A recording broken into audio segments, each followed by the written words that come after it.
असं आहे की विरोधी पक्षांनी आरोप करावेत, ते त्यांचं काम आहे. सभागृहाचं कामकाज आज 4 समित्या, ज्या विशेष समित्या आहेत त्यांच्या सदस्यांची घोषणा आणि त्यानंतर काल जी परवा घटना घडलेली आहे त्या संदर्भातला एक शोक प्रस्ताव आम्ही पूर्ण करून आज सभागृहाचं कामकाज आम्ही संपवलं. असं आहे की विरोधकांनी आरोप करण्याच्या अगोदर त्यांनी हे लक्षात घ्यावं, एक तर आम्ही जे करणं अपेक्षित होतं ते आम्ही सर्व केलेलं आहे. त्या ठिकाणी ज्या काही यंत्रणांच्या मार्फत काम होतं आहे त्यांना जो काही दंड करणं म्हणा किंवा त्या संदर्भातली चौकशी करणं म्हणा, या सगळ्या गोष्टींची आम्ही सुरुवात केलेली आहे. आणि यापूर्वी देखील अशा काही घटना घडल्यानंतर त्या ठिकाणी शोक प्रस्ताव करणं हे आज ज्यांनी तुम्हाला हे सांगितलं ते सत्ताधारी असताना त्यांनी सुद्धा तेच केलेलं आहे. पण आम्ही या बाबतीत गांभीर आहोत. याबाबतची पूर्ण चौकशी केली जाईल आणि जी घटना घडलेली आहे ती दुर्दैवी आहे. या घटना मुंबई शहरात होऊ नये म्हणून जे जे आवश्यक आहे ते करण्याचा प्रयत्न यानंतर आम्ही करणार आहोत. सर, मात्र ज्यावेळेस सभागृहामध्ये गोंधळ बघायला मिळाला, यावेळी 50 खोकेसारख्या घोषणा दिल्या जातात, म्हणजे दोन्ही शिवसेनेचे जे नगरसेवक आहेत ते आपापसात भेटतात, तरी सभागृहाचं वातावरण यामुळे दूषित होतं का? याला कंट्रोल करण्यासाठी, या घोषणाबाजीला कंट्रोल करण्यासाठी काय करणार? बघा, असं आहे की आज सभागृह नेता म्हणून ज्या वेळेला मी नवीन आज इनिंग सुरू झाली आणि मी सभागृहात होतो त्यावेळेला वास्तविक त्यांनी या घोषणा देण्याची काहीच आवश्यकता नव्हती. समितीच्या ज्या काही विशेष समित्या आहेत त्यांच्या सदस्यांची घोषणा सुरू होती आणि यावेळेला या घोषणा देण्याचा खरंच काही अर्थ नाही. आणि तुम्हाला माहिती असेल, गत 2-3 दिवस संजय राऊत वर्सेस संदीप देशपांडे हा एपिसोड आपण सगळे बघत होता. माझा या निमित्ताने एकच प्रश्न आहे की प्रत्येक वेळेला दुसऱ्या पक्षाच्या कार्यकर्त्यांना हिणवण्याचं लायसन्स कुणी यांना दिलंय का? 50 खोके बोलण्याचा यांना काय अधिकार आहे?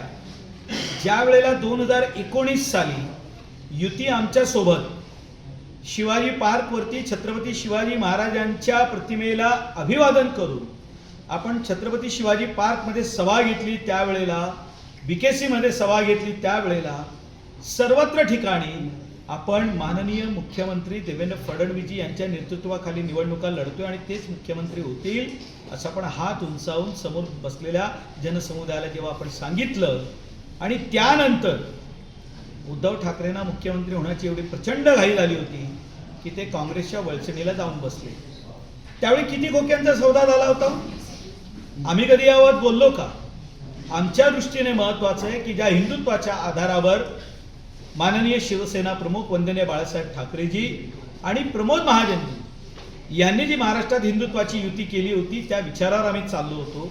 तुम्ही थेट काँग्रेसच्या वळचणीला बसलात, त्यावेळी आम्ही कोणी आरोप केला का तुम्ही किती खोके घेतले म्हणून? मला असं वाटतं सभागृहामध्ये आणि विरोधी पक्षनेत्यांनी परवाही असं सांगितलं की 4 महापौर या ठिकाणी आले. 4 माजी महापौरांना कळलं नाही की सभागृहामध्ये कुठल्या विषयावरती काय वाक्य बोलावं.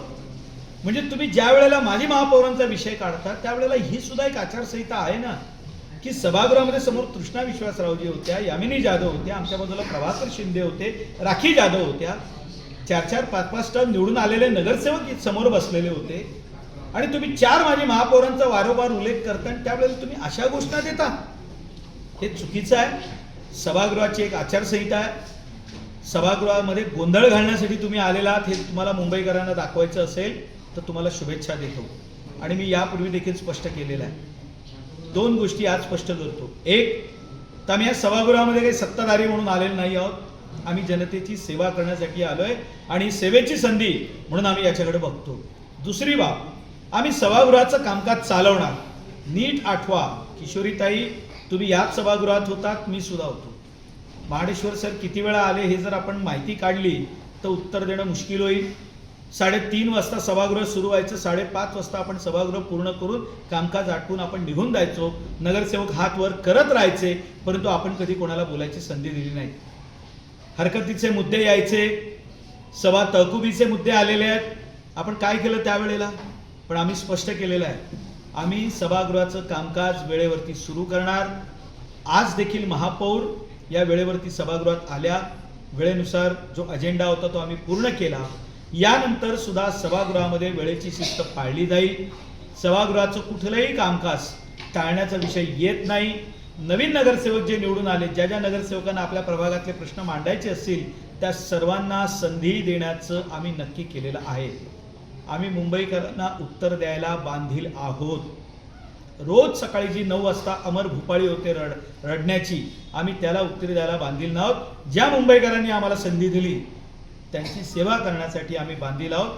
ते आम्ही काम करणार. सर, ज्या प्रकारे आता महाराष्ट्राच्या विधानसभेमध्ये असेल, परिषदेमध्ये असेल, विरोधी पक्षनेता नाही आहे, त्या धर्तीवरती विरोधकांना बोलू दिलं जात नाही, तसाच प्रयत्न महापालिकेमध्ये होतो, असं सुद्धा आता विरोधी पक्षनेत्यांनी. आज महापालिकेची सुरुवात झाली आहे.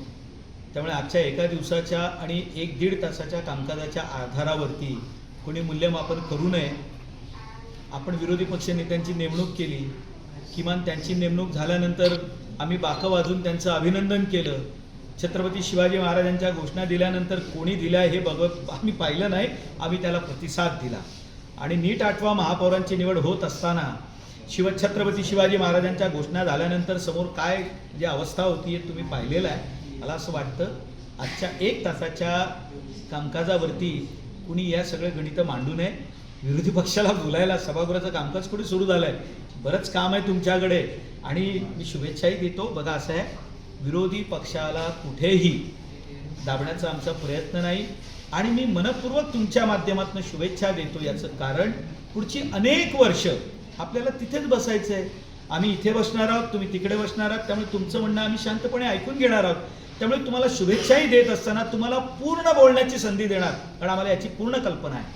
कारण तुम्ही सकारात्मक काहीच बोलणार नाही, कारण तुम्हाला सवयच नाही आहे. आम्ही सकारात्मक बोलणार, मुंबईकरांसाठी काय काय करतो ते बोलणार आणि हे बोलत असताना गेल्या 25 वर्षामध्ये या मुंबई महापालिकेत काय काय घडलं, त्यावेळेला तुमची भूमिका काय होती हे स्पष्ट करण्यासाठी, ती उत्तरं मुंबईकरांना देण्यासाठी तुम्हाला बोलावंच लागणार आहे.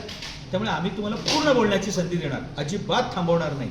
अमित चार साठेंनी एक पत्र चार दिलेलं आहे महापौरांचा की उल्लेख करताय, नक्की काय आहे त्याच्यामध्ये? कारण तुम्ही म्हणताय की 4 माजी महापौर समोर आहे, तुमच्याकडे देखील अनेक अनुभवी नगरसेवक तुम्ही सत्ताधारी पक्षामध्ये आहेत, नक्की ते उल्लेख करताय वारंवार, नक्की काय त्याचं? त्यांनी परवा त्याचा उल्लेख केला की इथे 4 माजी महापौर बसलेले आहेत. माझा सर्वांना आदर आहे. त्या महापालिकेची एक परंपरा आहे. माजी महापौर असतील, ज्येष्ठ सदस्य असतील, यांच्या बाबतीत इथे एक अलिखित काही नियम आहेत, रूढी आहेत, परंपरा आहेत आणि आम्ही देखील ते पूर्ण पाळणार. याबाबत काही वाद नाही आहे, आम्ही त्यांचं पूर्ण पालन करू.